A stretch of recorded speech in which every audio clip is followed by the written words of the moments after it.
we can't talk about Belfast comedy without asking about what happened with Kevin Hart. Like, I know you'll have... It sounds like we've murdered him. Where is Kevin Hart? Where's Kevin Hart? Where is Liverpool he gone? won. Right, okay, cool. I know, because we spoke briefly about this when I met you last week. And I'll let you tell the full story, but I want you to... I don't want you to miss out this sentence. Yeah. He's opened for Kevin Hart now. Is it 15? 15 times. And he hasn't met him yet. The guy doesn't know me from Adam, which is what he called me the first time he brought me on. I've never met him. Right. Because Adam's been on your podcast, and all your lot who'll be watching this because you're on. And I've had a few messages just because we mentioned it on the Patreon episode just gone that you were going to be on. I've had several messages of people going, oh my God, like it's their two favourite things combined. Like, oh my God, fever dream. But Kevin Hart's been over to Northern Ireland filming a movie. Netflix film, and you have been doing gigs with him. Yep. Maybe our lot don't know any of this. I need to know the full story. Like, what the fuck happened? How did you even find out about it? Did Kevin Hart's people ring your people? So we actually have the same agent, which is hilarious because if you go on their roster page, it's like Kevin Hart, Steve Martin, Will Ferrell, me, and like it's the most like it's the weirdest thing to look at. But we madly have like the same agent. He came over doing Netflix. Oh, he's still here. How did you get signed to get like? We're looking for American agencies have big rosters, don't they? I'm assuming you mean American. I liked that you were like, how did you get that? And you're like, don't worry, they have big rosters. They throw a lot of shit at the wall. The way you some made of it it out. fucking sticks. It's like, oh yeah, we've got it's quite a roster. Like it's Tom Cruise, Benicio del Toro, and Ian Beale. Like what? I'd love it. I don't know how it works. His name on the website, Ian Beale, not Adam Widget. I don't understand how you They've signed the character.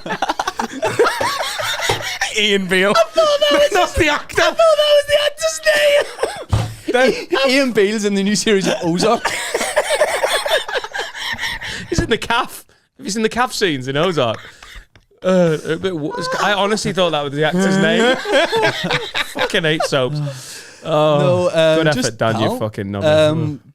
No, I had done some shows in the States, and just again, it's like doing 9 nights. It's all like a bit of a I don't know, and I don't want to think too much about it. Shane, you must be good if you go over to America and do a few shows, and Will Ferrell's agent's like, we need to sign you. Yeah. Like, I haven't seen you do stand-up, and now I'm kind of excited no, please don't, because the expectation level's there. It won't be what you think. This guy murdered Kevin Hart. So it's he's coming over Belfast 3 months, shoot a movie.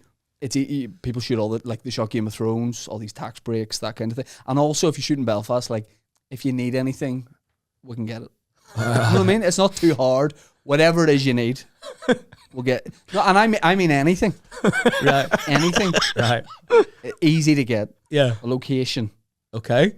VHS player, anything, anything you need. End of list. It's a small place. Everybody knows everybody. It's a small place. Yeah. So even like when we're doing sketches, you know, if you were doing sketches in London, it'd be a nightmare if you needed a bar scene. Get a location. Home's so small, you just commandeer. You can just hijack. Yeah. It's easy to film in Belfast, so that's why they're doing it here.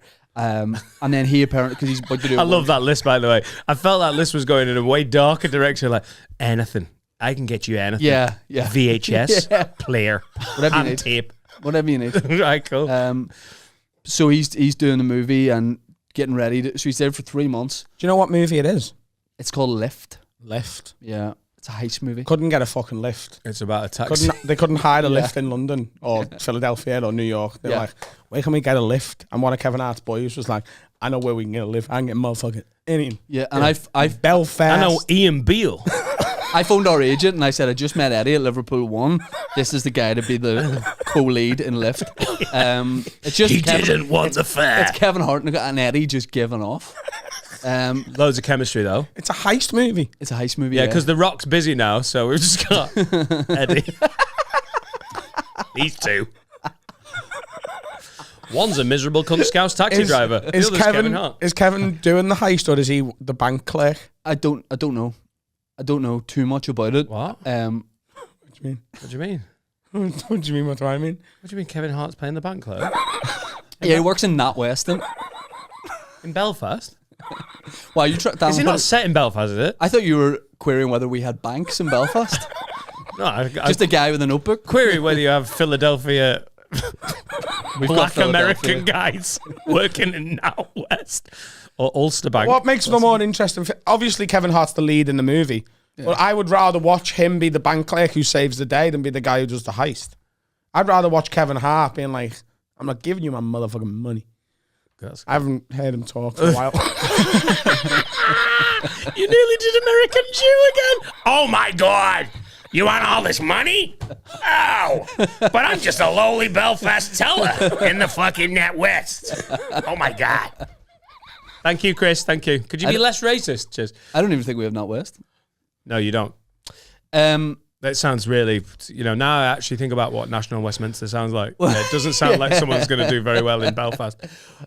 So he's about to do like world tour. And again, I've never shot a movie.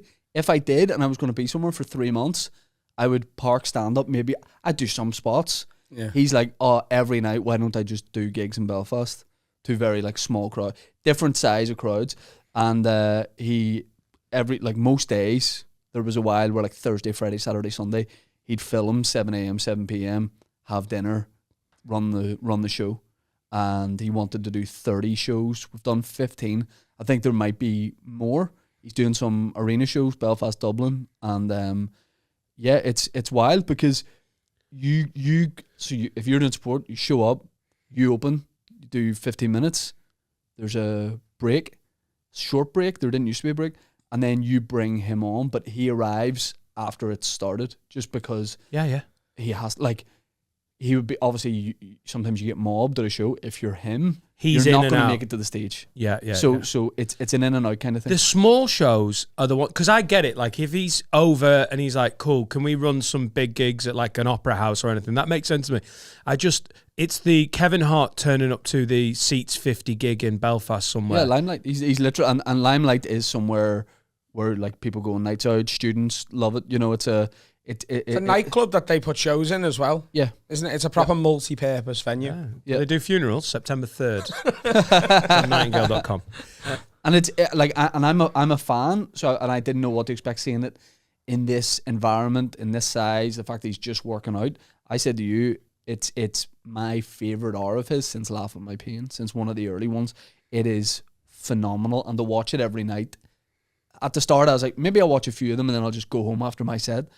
See, watching the slight changes and the differences in it and just being in the room, it's unbelievable.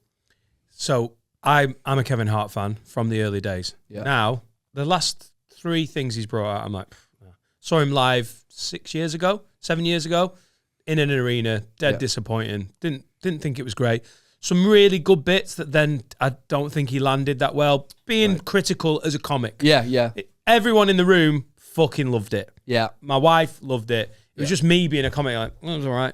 Yeah. Like, you watch some stand-up now and you're like, yeah, it's fine. It's there because they're famous. That show would not have made them famous. Yeah. Is that a bit of an unfair way of looking at it? Yeah. Well, I would love to see him in a small room. I was not judging it with a bias as a fan. I was like, I'm just going to see what this is like. I thought it was unreal. And then a couple of weeks ago, I sat in the audience with a couple of mates and watched it, and it's properly good, and it gets better all the time. Oh. So it's cool to do it, but it's definitely a weird experience. What's Chappelle's special where he just throws in that second special in the small room at the store? So the first one is called Equanimity, and the second one is called the one at the store is The Bird Revelation. Yeah. The Bird Revelation, as a comic, I love that one because it feels like you're watching him do an hour of new stuff about stuff that happened that week. Yeah. And it's very untested, unpolished, unfinished. But it's just, I'd rather watch a comic do that than see their finished hour, personally. Well, yeah, and why are more specials not done? Like when I watch Kevin, now, it's different because obviously you want to show the scale of where you're at. But like small, intimate rooms, I'm like, they're the specials I love. Like when you see small and you feel like you're in the room. I play them exclusively. That's just me though, Shane.